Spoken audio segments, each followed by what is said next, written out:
Hello everyone, and welcome to Retro Brick Reviews, and welcome to part 2 of my review of LEGO Harry Potter, set number 75948, Hogwarts Clock Tower.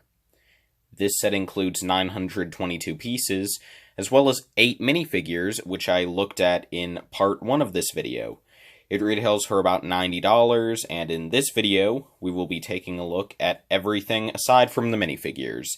So, the 3 small Yule Ball based side builds, as well as the 3 main castle sections of the model.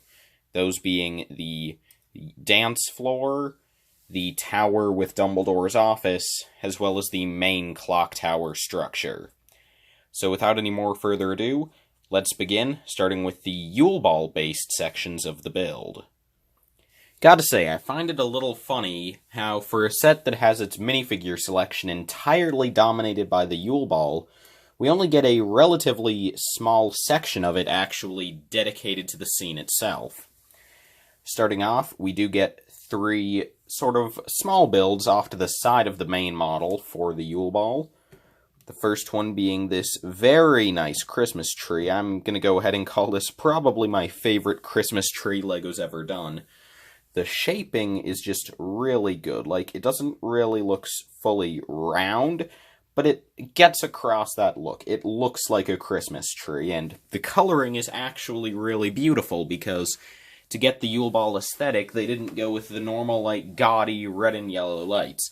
They just did a lot of white for the snow, and the lights are all clear, and it just creates a fantastic look. And up top, we just have the gold star piece, and yeah, this is just a phenomenal tree design. Moving that out of the way, we also get 2 tables, which, starting with the simpler one, you can see how these have sort of snow hanging off the bottom, as well as sort of icicles for legs, so just great design. This table has 2 goblets on it, as well as a little mini ice sculpture in the center.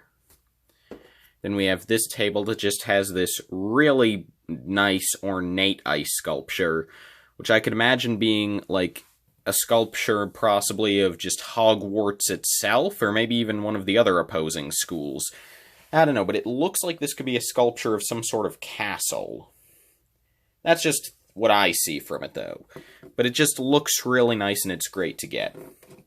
For this main section of the castle itself, yeah, this is definitely the smallest piece we get here in the set of the 3. Just comparing it to the size of a minifigure, yeah, this isn't very large, from the exterior at least.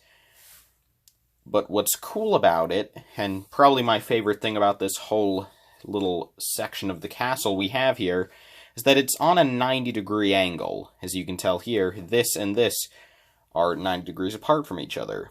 And what this means is you can insert this little module anywhere into your Hogwarts display with this set or between any of the others and just create a full 90-degree angle at a very small amount of space. Which is just really good in my opinion, and it looks good. Like, you have the little window at the front, you have the different coloration differences with the normal main tan, but also a lot of nougat and even a bit of dark tan. I mean, it looks really good, and it works well for that purpose. And when it comes to connecting this up with the other sets, this is a very important element of that, and can be used in a lot of ways to change up how the model looks. Yeah, up top, there really isn't anything up there, although I suppose that if you wanted to, you could just stand a figure up top, sort of. Yeah, that works well enough. But the main draw of this section outside of that angle is around the back, where we have this dance floor. Behind that, though, we do have a little inset torch in the wall, which is a nice touch. And the dance floor itself, we have a lot of snow around. We have a few nice icicles hanging from the top, 5 in total. You can see, and sort of revealed our feature a bit early, but moving that into place. Basically, the play feature for this section is that you can take a couple of figures and put them on the dance floor for example, right now I will just take Hermione and Crumb, since they are the only student couple we get in the set. You can just pose them up on the dance floor, and then as you spin it around, not only will the floor itself spin, but they themselves will spin on a little smaller axis, because they use these new gear pieces, and you can see how they twirl around a bunch as they go around them. Yeah. It is unfortunate that there's no sort of crank for this mechanism, so you do have to just guide it single-handedly with your finger, which I'm not gonna lie, I think it would be a lot better if there was just a crank to operate it with, and it would flow much better, but that wouldn't be too difficult to just modify yourself to add in, and it's not like a major detraction, just a minor issue, I guess. And you could pose up to 8 figures on the dance floor, really, which I suppose is how many you get in the set. I mean, I guess if you wanted to create more couples, you could, but it really doesn't work for canon, so I'm not going to, because I am a stickler for canon, except when I don't like canon, which is often. But I digress. Anyway, so that's this Yule Ball section of the model. So now let's move on to our next section, which is the tower. Not the clock tower, but just the plain tower, I guess. So here we have this tall tower. Well, I say tall.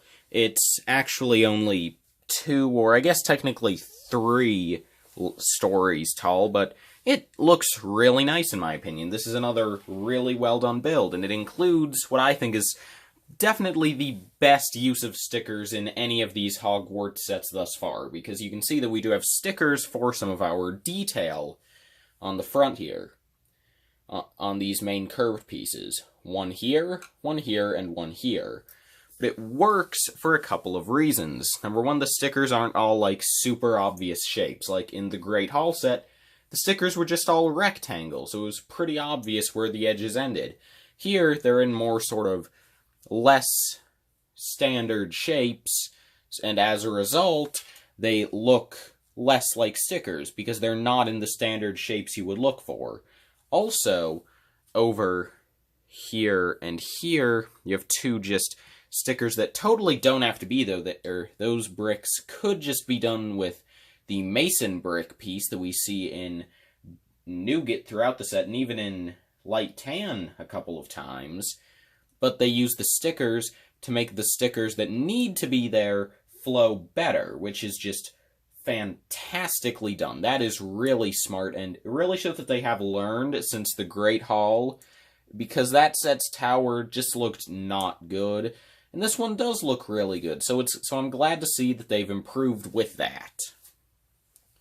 But yeah, a lot of the stuff here is pretty situations normal. Around the base, we have some rocky detailing and some foliage. Yeah, over here we have a 45-degree angle. We have a window there. Strangely enough, this little side section is mostly dark tan, which I just think is interesting. We have a sort of sloped roof design, as you can see here. Yeah. The one thing I really don't like about this on the exterior is just how in between the 2 large quarter cylinder pieces and our half cone piece for the roof, we just have like some plates, and those don't look particularly good. Like, that's my one big issue with this design, or well, one of 2, because up top we have the top of the cone, and I still don't really like the Lego Disney Princess half cone piece we have up there at the top with just the molded in shingles. I prefer the ones that they used once in the Great Hall and all the time in the direct-to-consumer set, where they don't have that, since that just looks inconsistent with the rest of the design, in my opinion. But it's fine. But what I kind of dislike is how the lightning rod up top just sticks out of the top. They should have inserted that into like a 1x1 cone piece like they did last year and in the direct-to-consumer, because not only does that just not look as good, but it is also just kind of unstable. So it is kind of unfortunate, definitely. And if you have a spare cone piece, I would definitely just insert this into that. Yeah. Again, not a major problem, but just one I did want to point out. But anyway, turning this around to the back, we have two major levels to take a look at. Starting off with the simpler of the two on the bottom, we have the Prefect's Bathroom, which is specifically a Goblet of Fire location, and you can see our main area in here, where we just have the bathtub. You have a pair of faucets with water running down, and yeah, the pool is a pretty nice shape. I say pool, it's really just a bathtub, but it's a really big one. Yeah, then you have that, as you're in there, yeah, that's really nice. A piece over here just broke off. And of course, the idea is that you could just take a figure. Harry probably makes the most sense. And you could just sit them in there and they can bath, I guess. Yeah. The set doesn't include a golden egg. That's exclusive to the Hungarian Horntail set. But I suppose that if you wanted to sort of complete the scene, you could add that in there. There you go. Although, really, I guess if you wanted to complete the scene, Harry would have to be, like, naked, and Moaning Myrtle would have to be here, and also creepy, so kind of good we don't get that. Honestly, though, considering that this is a bathroom, I am a bit surprised that they didn't just put, like, a simple toilet build over here, where we just have some empty space. Kind of surprised that there isn't anything there at all. Anyway, we do get one more pretty awesome detail in here, which is the stained glass mermaid window, which is just fantastic looking in my opinion. LEGO did a really good job with that. It is a clear-backed sticker on a clear piece, so you've got to be really careful to align it well the first time, because you don't... Like, if you lift it up, then you're basically ruined. But if you just are careful with it and you apply it well, it looks fantastic. The light shines through it. It's mostly transparent, as you can tell. Well, you know, where you have the color printed, but you can still see through it. The exception is the tan for the shaping of the top of the window. That's opaque, which just looks good. I love that sticker. But moving up from the bathroom to what I would consider definitely be the better interior area of the two we have here, we have Dumbledores Office, and this is quite well done for the most part. There is one pretty major flaw I see here, but other than that, LEGO did do a pretty good job for this room. Starting off, we have Dumbledore's desk, and you can see on there we do have a couple of accessories, including a quill, a folded up piece of parchment, I would presume, and what I'm guessing is meant to represent the Deluminator.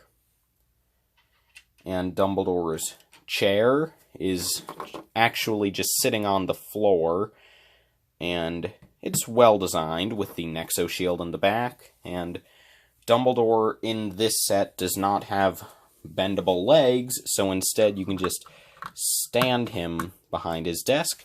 He fits in there well, and yeah, he's a bit tall for the area, but, you know, I think it's good that they did allow you to just stand him up instead of just, like, including a spare pair of, like, just white legs to sit him down with. I'm glad that they designed it so you could do it both ways. Next to that desk, though, you have the Pensieve, which is pretty controversial because much like the Triwizard Cup in the Rise of Voldemort set, this is something that we've previously gotten in the CMF series as a specially printed piece, whereas here they decided to go brick-built. And honestly, if I can kind of understand why people prefer the one from the minifigure series, because, like, it's silver and it has nice printing. Like, it looks really good, and it probably has a better shape with the, like, the dip in it, but I think that overall, for just, like, the size of the bowl, this version is honestly closer. Plus, the Pensieve is just supposed to be made of stone, at least in the books. I actually don't remember how it was in the movies, but I would presume it's the same.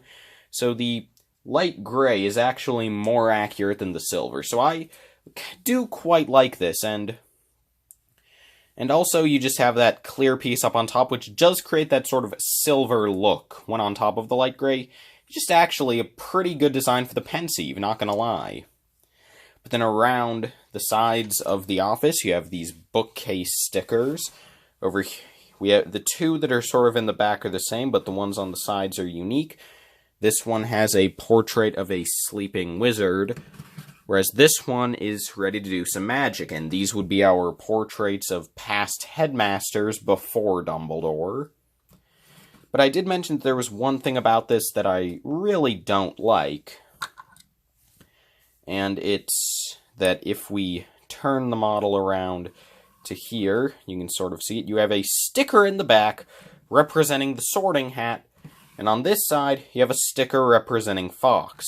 And well, first off, just a minor thing, but I think it's interesting to note that the floor of the area actually goes back quite a bit further than the seat, and there's just a dip down, so if you wanted, you could store stuff back there. And LEGO should have, because it's really dumb to have the Sorting Hat and Fawkes stickered on, because that's really inconsistent with how we saw them in the Great Hall when they were, you know, like, actual pieces. And, I mean, I don't know, because realistically, you're not gonna have a great job of fitting them in here. Like, it's possible, like, there's the actual Fawkes, and I don't have it on a stand right now, but the Sorting Hat does also, yeah, it fits back there as well, so, well, it's on its side, but you get the point. Realistically, they could have fit this stuff in. Bit difficult, though, so I can understand why they wouldn't, but it's already in the Great Hall, so I would have preferred to have had it left out entirely than to have had it done with these stickers, because it just breaks continuity, and it doesn't even look that good. Like, in addition to just having them be stickered in itself being a bad idea, like, the stickers themselves don't even work, because the Sorting Hat is just brown, which is inconsistent with the actual piece being dark brown, and then Fawkes is just a whole realistic phoenix, which is inaccurate to the really nice brick-built one. So that's just kind of a disservice to what LEGO's already done last year. And it's really unfortunate, because that is kind of a really big thing for me, the continuity. And this kind of breaks it a little. But other than that, I do like this office. And then up top, when I said that there was kind of a third level, I mean that there's just a little clip to hold the Sword of Gryffindor, which still just the Lord of the Rings broadsword. Not gonna lie, I was really hoping that this year LEGO would do something new, and I hope that eventually they do. Maybe when we get around to Deathly Hallows, they'll do a better version of it, just like how I'm hoping that when we get to Deathly Hallows, they'll do a real Elder Wand piece. But for the moment, I suppose that this is fine. Like, the set doesn't revolve around it. Like, the sword, I don't think even appears in either of the stories this set is kind of based on. So, like, I get it, just a bit lame, not gonna lie. And yeah, there really isn't any floor in there outside of, like, the 4 available studs they attach this to, so even if you remove this, you're not really gonna be using that space for anything. But that is basically this module of the castle. Just this nice-sized 2-story tower, similar in size to the tower from the Whomping Willow set. But that's enough of that. Now let's move on to what is, for basically everyone, the main event when it comes to this set, the Hogwarts Clock Tower. So here we have the Hogwarts Clock Tower itself, which is a very nicely sized model. In fact, it's so large that I really can't fit the entire structure on camera right now. There you can see the tip all the way up there. And yeah, it is a very nice 3-story structure. Moving in more closely from the front, you can see that at the bottom we have this nice arched entryway, which looks quite nice. And in general, I just like all the different arches throughout this model. It gives it a very unique and pretty beautiful look, honestly. I also want to point out these nice silver unicorn horns used there for some detailing. And we have this really well done railing sort of going around the, I guess, sort of the entrance to the clock tower. If I'm correct, there would be a small courtyard outside of this in canon, similar to what's outside of the Great Hall. So nice to see a little representation of that here. Yeah, you can see that we have what is almost sort of like a separate little tower coming off to the side here. It is part of the main structure, but it's sort of like a little unique thing that branches out a bit, and I like that. It adds a bit more flavor to the whole thing. You can also see that over here on the side you have the Technic bricks that you can use to connect this to the other Hogwarts sections in this set and others, as well as just a little sticker on that wall piece, which again helps to create more continuity between this and the stickers that have to be on the tower section, which is a really smart way of doing things, and I'm glad that they did. Other than that, you just get some rock details on the side and several windows going all the way up to the top. The other side is quite similar, although it does come with a couple of pins pre-loaded in for connections. But yeah, I like how in the center there you have that nice large black window, and how on the sides there you get these two little sort of half-arch pieces that create a bit of extra detail underneath this large, uniquely shaped arch. My favorite part of this whole model, though, is probably the clock itself, because that is just really well done. That is a fantastic print, in my opinion. Just zooming in on that. Yeah, that is really well done. You have a lot of silver in there. You have all 12 of the numbers on there, of course.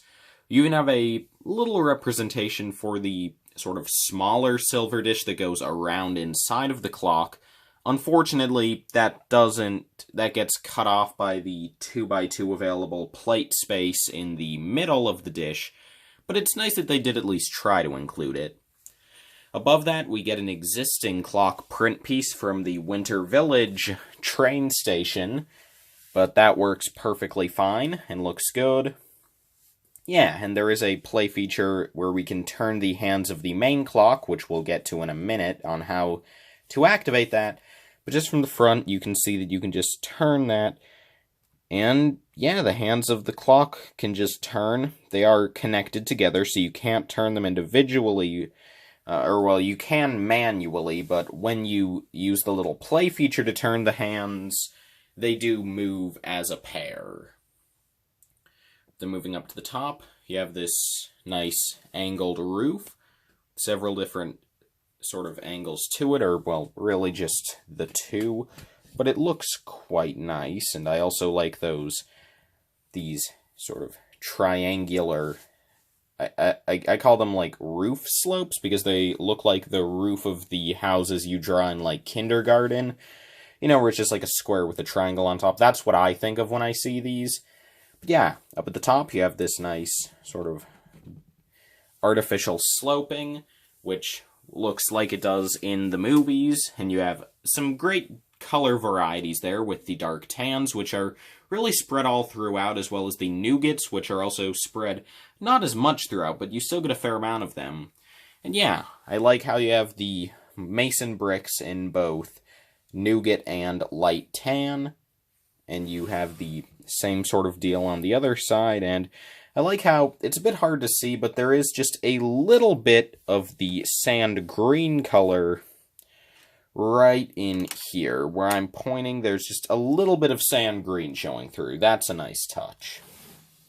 Above the clock, you just have a trio of thin little windows that aren't really scaled to minifigures. Then up at the very tippy top, we have two towers, this smaller one, and then this bigger one at the back, which again, not a fan of how there isn't like a cone that we could insert the lightning rod into. It's a bit awkward how that just sort of sticks up out of the top, but it is what it is. That's basically about all for the exterior of this clock tower, but we do still have the interior to look at. So, turning this model around to the back, we have 3 floors for the interior.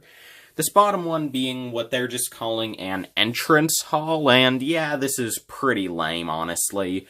It's really just a room to have a couple of things in here. The more interesting of them is definitely the Triwizard...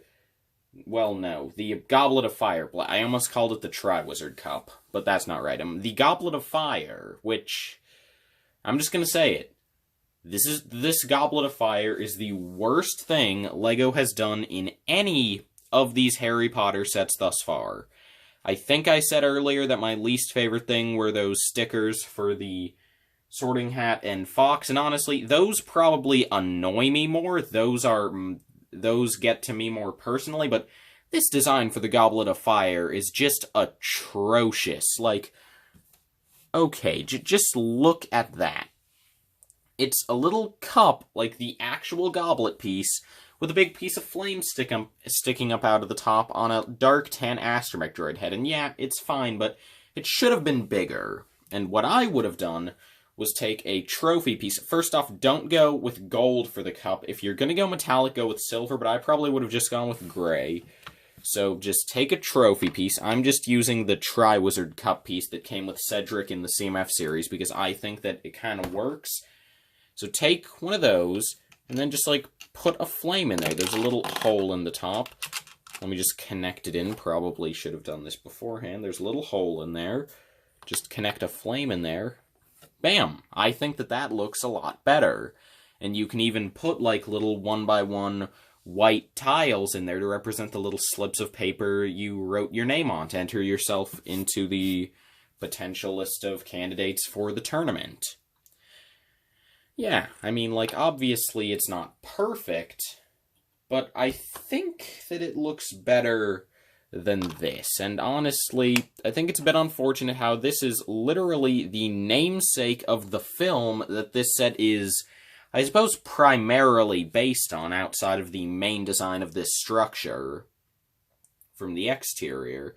So it's a bit unfortunate to have that kind of be poorly done. On the other side, we just get a chest, which is entirely empty. There's nothing in there when you build the set. But I think it's a good thing to have, because it's a good place to store the wands of the characters you have currently on the dance floor. Since obviously when you have Hermione and Krum and whoever else you want to put there spinning about, they're not going to have their wands on them. So, good to have a place to put those, I feel. Moving up onto the second floor, we have a room that I think I've given my opinion on a few times already in other videos. But here we have the Defense Against the Dark Arts classroom, the first LEGO Defense Against the Dark Arts classroom since 2011. And that one was basically just a tiny section of a castle with just like a chair and a blackboard in that sense. This is the first real interpretation of a Defense Against the Dark Arts classroom since 2004. And did LEGO do a good job? I mean, now that I own the set and I've built it myself a few times, I can say that I like this room more than I did when the set was first revealed, but I still think that it's kind of a poor job at the Defense Against the Dark Arts classroom. But starting at the front, we have a panel piece with a sticker on it showing that this is for Moody's class. Honestly, I don't like that. I wish that they'd left the name off so that we could really use this room for any of the professors. Like, I know that the set is timeline based on Goblet of Fire, but I kind of would have liked if we could have used this room for anyone. But it does say that we're learning about the 3 unforgivable curses, and we do have a spider on the board, which is a nice touch. Anyway, then we have what I think is the thing that really does mess up the whole look of this room, or at least one of them.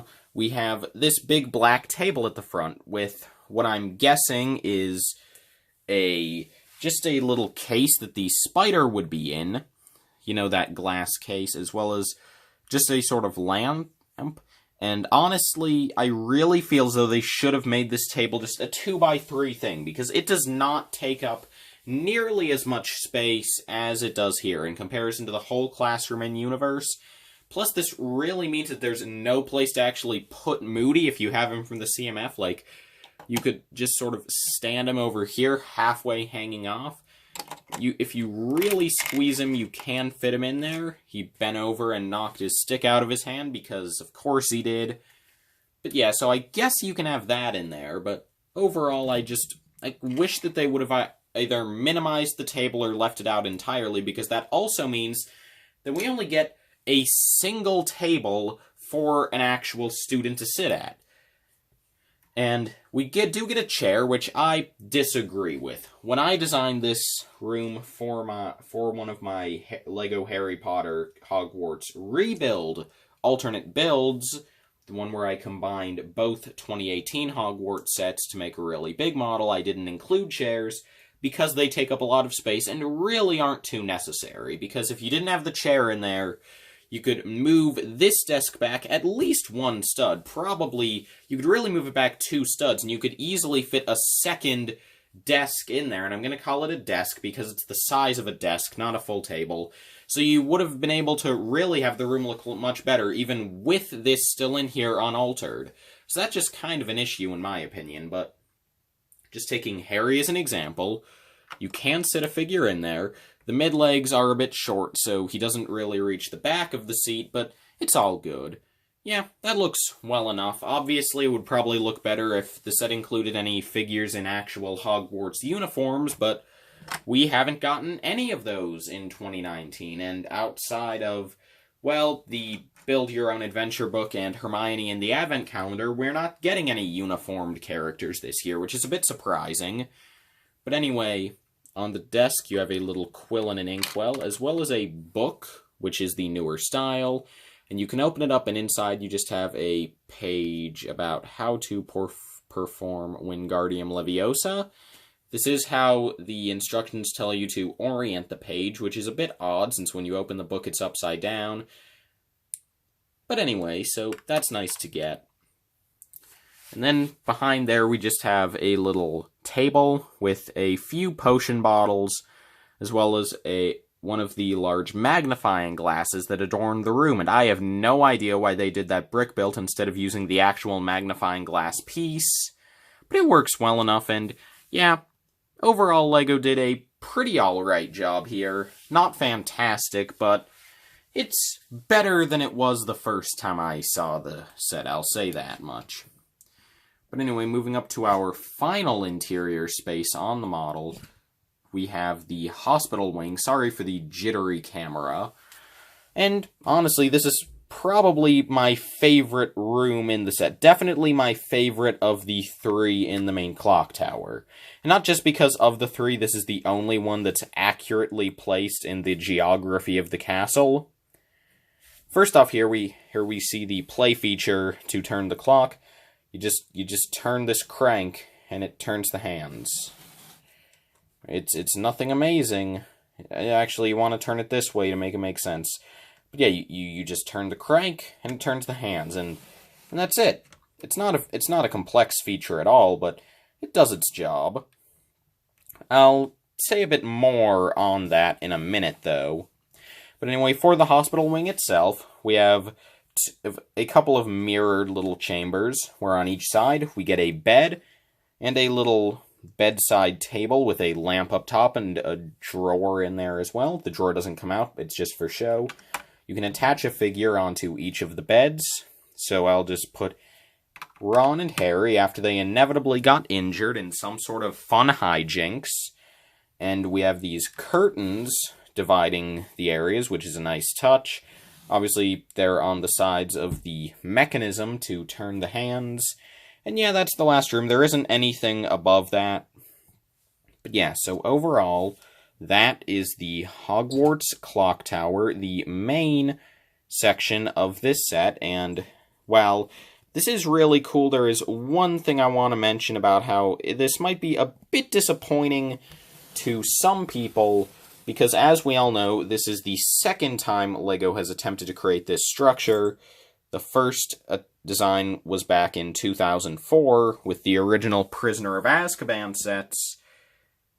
Yeah, that's a good angle for this, I feel.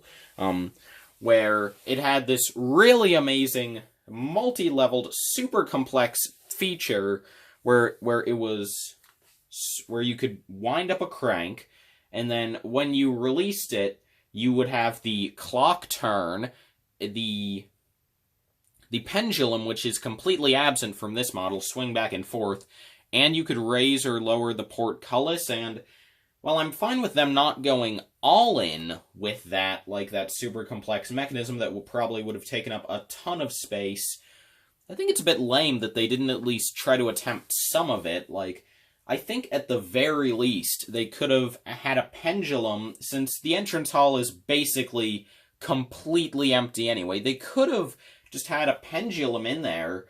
They could have found a way to integrate it with the top, so at least as you spin the knob up top and turn the clock hands, you could also swing the pendulum. That alone, I think, would have been good enough, and I mean, the way they did it is good enough as well. I just think it's a bit disappointing to just have absolutely none of that going on here. None of that really complex mechanism, and they didn't try to update it at all, and I get it.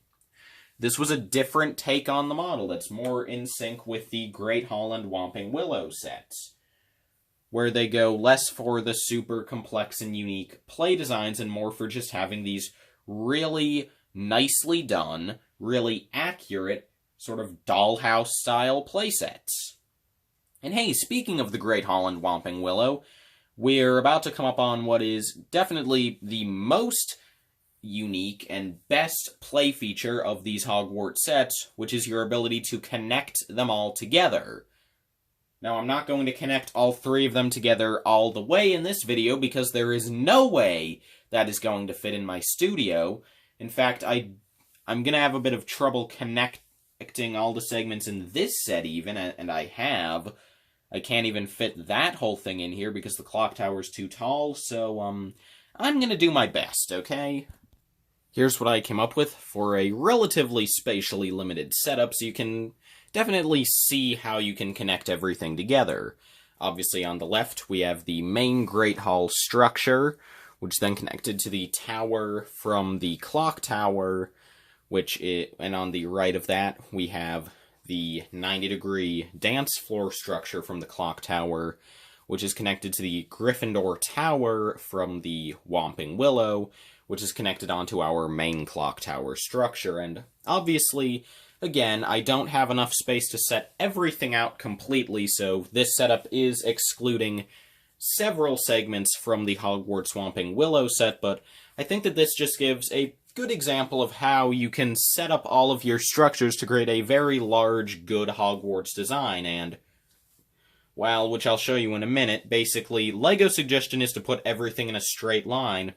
I think it's more interesting to do something like this, where you end up having some depth, and there are many more ways to get even more depth out of a design like this. In fact, just with the pieces you have, there are a lot of interesting things you can do, but this is just how I like to display it. Obviously, also adding in those three pieces that I just don't have room with my current setup here to add in, but if you are interested in seeing a bunch of different ways to connect up these three sets, then I'd recommend checking out a video on that subject by the YouTuber Jangbricks. I'm sure that the majority of you have heard of Jangbricks. He is definitely the largest LEGO YouTuber there is, and he makes some really great content, so I would highly recommend that if you haven't seen his videos yet and subscribed, I would highly recommend you check him out. But, yeah, so just a recommendation there, and so you can see how you can connect up all of the sets, and that's really all there is for this review. I've shown you the minifigs, I've shown you the main structures, and I've shown you how you can connect this to the other Hogwarts sets. But before I wrap up this video, let's finish up by taking a quick look at the box, instruction manual, and the extra pieces. So here we have this set's quite large box, and yeah, you can see how in the top left we have LEGO Harry Potter. Top right, we have our three main heroes. Bottom right, we have the Wizarding World logo. Bottom left, we have our 8 minifigures. At the left, we have all of our set information. And our main set image we have here looks quite nice, with all 3 castle sections set out from the exterior. We have our Christmas tree in the background, as well as our 2 tables more in the forefront, with our characters interacting outside of them. We have Ron looking quite annoyed next to Harry. Well, jealous, really, not less annoyed. Then we have Cedric and Fleur chatting, probably about how neither of them got dates in this set. Then we have Hermione and Crumb doing whatever. And then Dumbledore and Madame Maxime talking about how weird it is that Hagrid isn't here. I don't know. But anyway, so then up top we just have all 8 minifigures, plus a second appearance of Dumbledore, who's sporting the actual size reference. Over here we just have an ad for Lego Snapchat. On the bottom we just have standard legal stuff. If I undo the side latch, you can see that on the side, as usual, we just have another set image, as well as some translations into other languages. Over here we have a QR code, which I never really mentioned, but there it is if you're interested in QR codes. And then here, at the back, we have the set from the back, where you can see all of the interior spaces. And we have some boxes. At the top right, we have our 2 main play features, showing how you can spin the clock, as well as the dance floor. And then on the bottom, we just have close-ups of some of our interior spaces, specifically the hospital wing, the Prefect Bathroom, and Dumbledores Office. So that's the box. So now let's look at the manual. So here we have the instruction manual. It's quite tall, and from the front you have this image of the set as seen on the front. At the bottom right you have a QR code, which allows you to scan in the instructions on a tablet or other device in case you want to build with those instead of with the manual. Yeah, 6 numbered bags. And skipping all the way to the end, the set has a total of 167 pages of building, plus a page with our play features, and another one with everything lined up. Then, we have an ad for Lego stuff, I guess, just bricks and creativity. Here we have an ad for Expecto Patronum, Hungarian Horntail Triwizard Challenge, Hagrid's Hut Buckbeak's Rescue, and the Hogwarts Clock Tower. It says the sets have limited availability, which I still don't get what that means. Maybe it's just referring to how they weren't available worldwide until August 1st, so for the first 1 to 2 months, depending on where they came out, they weren't available everywhere. Specifically in the United States, they were only available at Barnes & Noble until August 1st. Anyway, then here we have an image showing how you can connect up all 3 sets by way of funky Technic pins. And then we just have our parts list, which goes on for a few. This set includes a really good selection of extra pieces. Starting off, you get a brick separator in teal, which is not too common. It comes in a few other sets, mostly from the LEGO Movie 2, but overall, this is one of the only ways to get it, so that's nice to get. Also, an extra that you're probably not going to get too often is a 2x2 white tile. They sometimes just do that, where they accidentally throw in just a random spare of a part from the set. Yeah. Then, for other cool stuff, since the clock hands are made up of 2 tool pieces, that means that you get the remainder of a tool set in here, so like a tire iron, wrenches, hammers, screwdrivers, a drill, the whole stuff. We have an extra sand green ski pole. We have some wand sprues, specifically one in dark orange, one in brown, 2 in dark tan, and one of those dark tan ones also just gets an extra dark tan wand, as well as one in dark brown with an extra dark brown wand. We have a 3 long pole in white. We have a silver unicorn horn, a gold star, a gold faucet. We have stamp pieces in both gold as well as black. And we also have one in light gray, which is none too common. We have holy studs in gold and gray, and also transparent blue. We have the corner 1x1 tiles in both azure and dark gray. I mean, there's just a lot of stuff here. So, yeah, a lot of great extra parts for a pretty good set. But now let's move on to our final verdict. Oh, one way to connect up the sets that I didn't mention earlier, just completely forget about the Technic pins and just arrange everything the way you want to, regardless of actual physical connection. It's totally a valid way to do it. I'm doing it right here, and it looks pretty good, in my opinion. But anyway, so, for $90, would I recommend Lego Harry Potter and the Prisoner of Azkaban / Goblet of Fire, set number 75948, Hogwarts Clock Tower?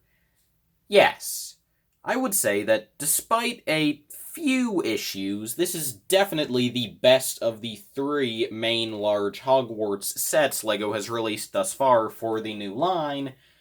Obviously, when I say that I'm only including minifigure scale, this thing doesn't even begin to touch the direct-to-consumer set, but I think this is way better than the Great Hall, and even quite a bit better than the Whomping Willow. Starting off, the minifigure selection is all exclusive, of course, and I'd imagine that a majority of it is going to stay that way. I have a feeling that in future advent calendars, they might include Yule Ball variants of characters, and inevitably there would eventually be crossover where some of the characters that we get here would end up appearing in calendars, but I have a feeling that I'll say at least half of the figures will remain exclusive to this set. Anyway, and they're all really good, or well, for the most part. There are issues, like Fleur and Crumb's faces have issues. Also, Fleur in general is kind of a boring figure, and in general, I feel as though the set definitely, if they wanted to go full Yule Ball, there are better selections they could have done. Like, I think it is kind of unfortunate that we don't get either of the Patil twins. Like, I think we should have at least gotten Parvati, I hope I'm pronouncing that right, for Harry to dance with. I mean, I know that she's not a major character overall, but I think that she should have been here just for that fact alone, that she's Harry's date. It's also a bit odd that we don't get Cho, because, you know, she's important, although, again, those are 2 characters that I could see them revisiting in advent calendars. And, a pair of characters that I do hope to see eventually in their Yule Ball outfits, and I kind of wish that they might have put in here instead of Cedric and Fleur, are Neville and Ginny, because Neville would have been an easy one, because they're going to have to make a Neville face print next year anyway for Order of the Phoenix and Half-Blood Prince. I think it's highly unlikely that they're not going to give us a Neville figure next year, so they could have just given us the face now. I mean, I know that it would have added to the budget a little, but, you know, I think they could have done it, and then his dress robes are actually basically the same one Cedric has. They wouldn't even have needed, so they would have been able to use the same torso print here, and then, you know, they could have even just re-released this Cedric in, like, a polybag or something with no new parts, because the head is already in the Hungarian Horntail set and all the other places it comes from, and the torso would have been for Neville. And Ginny would have been kind of a difficult figure for them, because I imagine there would be a new face print, plus a new torso print, and probably a dress print, so I can kind of see why they didn't go with them, and I guess they probably thought it made more sense to just include all 4 champions. I'm just giving my own opinion of what I would have liked to see, but aside from that, though, I think that the minifigure selection makes sense for what they did. Also, I think I would have preferred to have gotten Igor Karkaroff instead of another version of Madame Maxime, since we do also get her in the Beauxbatons carriage, and we don't have any sets with Karkaroff. I mean, again, he's not a major character, but I would have liked to see him, definitely. Moving on from the minifigures, though, the build, for the most part, is pretty awesome. There are a couple of issues, as I already mentioned, like the stickers in Dumbledore's office are not smart, as well as Moody's classroom is not perfect, and that Goblet of Fire is legitimately atrocious. I mean, that's almost as bad as if they took the monster of the Chamber of Secrets and they ended up making it some terrible brick build that looks like a piece of dog poop. Oh wait, I'm still not over that basilisk. I am still angry about that basilisk from last year. That was abysmal. This Goblet of Fire, at the very least, isn't that bad. But it's still not good. But overall, the structure from the exterior is fantastic. The stickers are surprisingly well done on the exterior. And, yeah. Oh, and the 2 tables and the Christmas tree are just nice touches, I feel. So overall, this is a pretty awesome set. I definitely recommend it. I'd say that overall it's an improvement on the original 2004 version of this. Again, I did like the very fantastic mechanical play feature that they had in that set, but overall, this is an improvement. I would definitely pick it up. Yeah, that's all I really have to say, so thank you all so much for watching this video, and I hope to see you all in the next one, which will be coming at you very soon. Good night, everyone.